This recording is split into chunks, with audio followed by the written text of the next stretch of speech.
ជំរាបសួរបងប្អូនទាំងអស់គ្នាបាទថ្ងៃនេះមកថតដងនេះបងប្អូនណាចឹងនេះស្រែចំការមានតែប៉ុណ្ណឹងបងប្អូនណាថតដងលេងអញ្ចឹងទៅនេះដងផ្នែកខាងជើងបងប្អូនបន្ទាប់ពីភ្លៀងប្រមាណមេជាប់គ្នាមកគឺល្អទាំងព្រមតែម្ដងល្អទាំងពីដងហើយអាក្រោមនេះគឺស្មៅល្អដល់ស្មៅទៀតអស់ចាយ៉ាងបងប្អូននេះដងនេះប្រភេទដងក៏អបបងប្អូននេះហើយមើលមើលផ្លែវាអាស្ទងខ្លះវាចេញមកផ្លែមាន3ក៏មានបងប្អូនបាទនេះបងប្អូនអាចសង្កេតឃើញនេះមកស្ទងនេះមកស្ទងវាផ្លែ5បងប្អូនពេលខ្លះអត់ចង់ជឿតែដល់ពេលថតឲ្យដឹងដឹងថាវាមិនមកស្ទងវាខ្លះ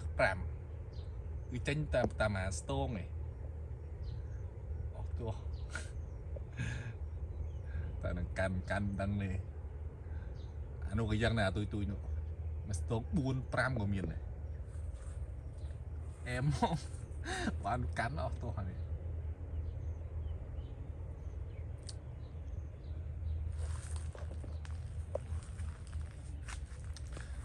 ថតទៀតមកនេះខ្លះព្រោះចេញមកថ្មីពោវាខ្លះចេញមកថ្មីធំមកពោវាដល់ថតដូងបន្តិចសិនអានេះនឹងដូងស្អីមកនេះអត់ផ្លែអីទេធំតែមានយិតត្មុំទេ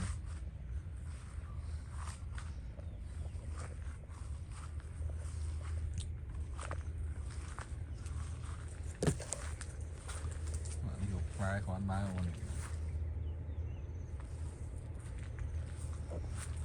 ដងខ្ញុំbịច្រើនអត់សូវប្រើគីមីហ្មងត្រូវដាក់មន់តាមគល់វាចេះបាទជីគីមីយើងមួយឆ្នាំដាក់ម្ដងនេះបាទដូងយ៉ាងខ្លះខាងបងអត់ដាក់តែម្ដងដាក់តែខាងជើងនេះទេតែបើនិយាយពីរឿងផ្លែវាបាក់ប្រហែលគ្នាស្រែចំការមានអី review ឯងមានតែ review ដងអីចឹងទៅ review អាឡឹកអីចឹងទៅ review រងន់អីចឹងបាទនេះផ្លែសាហាវដែរអានេះមកស្ទង2ស្ទងនេះ2បាទដើមខ្ញុំ review មុនហ្នឹងថតមុនហ្នឹងមកស្ទងវា5ខ្លះមាន6ក៏មានដែរ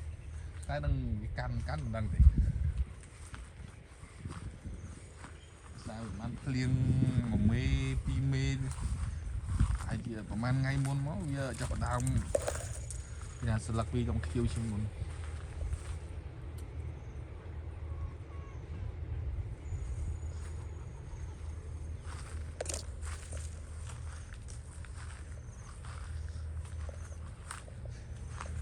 ខ្លះក៏វាកាន់ដែរខ្លះក៏វាមិនកាន់ដែរតាមបែបធម្មជាតិរបស់វា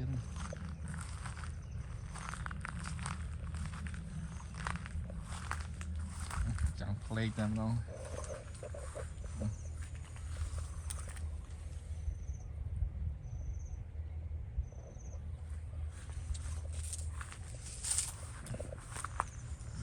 ប្រភេទដងក៏អបបងប្អូន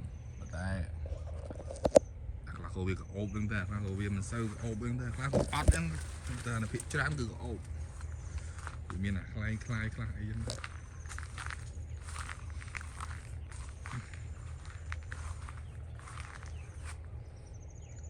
ខ្លះក៏កាន់ក្តឹបអាខ្លះក៏មិនសូវកាន់